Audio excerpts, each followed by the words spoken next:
Hi guys, welcome to Homesteading Through Our Eyes. Today I'm out in the garden on this spring day and I am going to be talking a little bit about how to utilize your space in a small garden, or just how to utilize your space to get the most out of your garden that you can get.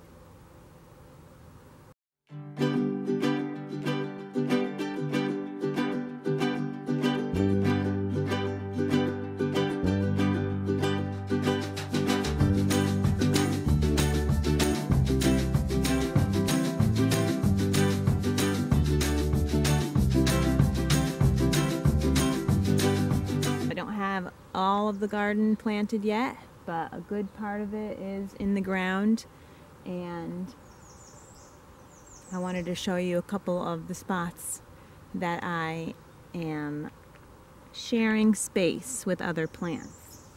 So here we have some zucchinis and a early prolific yellow squash right down there. Zucchinis need a ton of space, right? So I'm giving them a good circle here.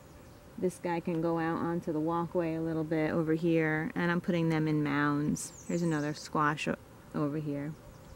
Two more over there. But this is a really large bed, so at this time of the season, to just plant the zucchini here and leave the bed completely empty elsewhere is a very large waste of space. So what you can do in the meantime while you're waiting for your zucchini to get large is to plant smaller, quick growing, fast harvesting plants in between the zucchinis. So the idea here would be, these are beets. I planted some golden beets all through here, as well as a red fire leaf lettuce.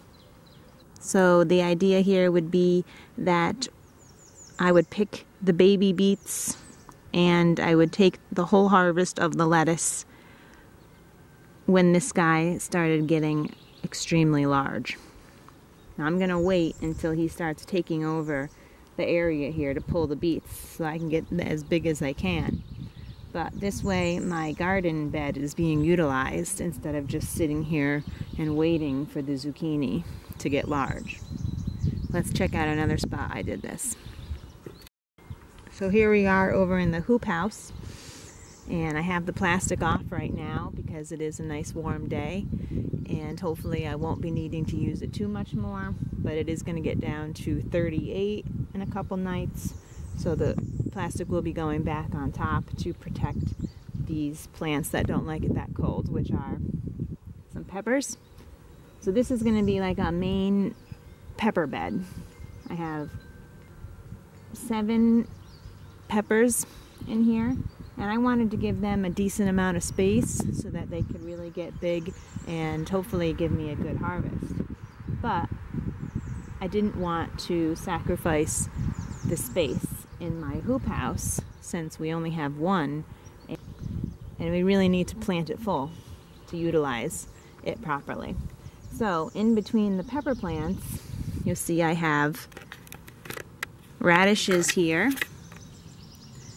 which will definitely be ready to be pulled up before the peppers get big. In between all the pepper rows, I did a row of onions.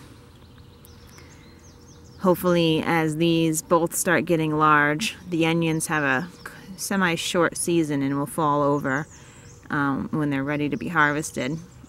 And I'm hoping that it works out perfectly.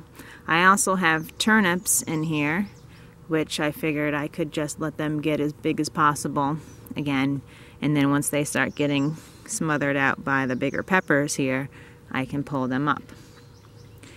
Let's check out another spot I did this. So lettuce is a really great plant to plant in between things that are going to get large soon. They have a very short growing season, and they're not cut and come again more than once or twice. So it's pretty much you harvest the whole thing and the plant's gone. So in between the chives, I put them. In between the kale plants, I put them. I went kale, lettuce, kale, lettuce, kale, all the way down the row, and that way obviously the kales are going to get big, and I want them to have plenty of space to get big, but right now there's empty space in the middle of the two plants where the lettuce is going to fill the spot. It's also going to block out the weeds because we already have weeds popping up. So this will help block out some of the weed area here. By the time the kales get large, the lettuce gets harvested, and the whole area is then filled in with kale, hopefully. Another spot. This was my first cold frame. These guys got started a long time ago in the garden. I have some peas along the side here. They're going to climb up this chicken wire pallet trellis that we made. When the peas are done, the cucumbers are going to get put in. So that way I'm kind of using the space twice. The cucumbers really can't go in the ground right now. I do have 2 planted, but they will need to be protected as it gets colder in the next couple nights. And then again, I did kale. This will be mostly be a kale and then a Swiss chard area. But then in between, I have lettuces. And the lettuces over here are looking really great. They just love this weather. This is the best I've ever had lettuce grow. I've already picked quite a few leaves off of this for our salads and our collard green wraps that we've been eating lately. And it's so nice to have early fresh food here in upstate New York after a long winter. Use of your space is really important in gardening. Not only allowing your plants to have enough room to grow, but also putting in as much possible in the area that you have. I tried square foot gardening last year in a bed, and I thought it was a little bit too tight, but I know other people make it work, so it must work. That would be probably the tightest you'd ever want to pack your plants into a space. So I took what I learned from the square foot gardening and I applied it to my garden with giving them a little bit more space than that, since we do have the space available.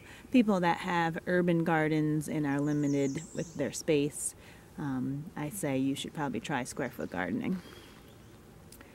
But I'm going to get back to planting. I'm going to go out and plant some more beets in between some of the zucchinis, as I still had a ton of space in between. And I'll leave you with this beautiful hobbit house that I've been working on.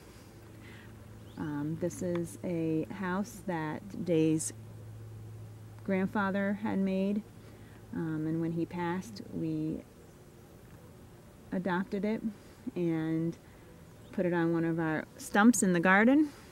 And we have a ton of beautiful rocks in our area, so we're utilizing that. I have hostas all around, which were given to us by Day's mother, and then purslane, which I found growing out in the woods from probably our previous owner. And I just planted some morning glories to see if I can get them to kind of creep up and around my little hobbit house. So, thanks for watching our garden advice and tips, and I hope you're out planting and harvesting and having a good time in this beautiful weather. Thanks for watching. Subscribe and like, and check out any of our other videos. We are living in a yurt and we love it, and we talk about it all the time on our YouTube channel. Have a good day. Peace.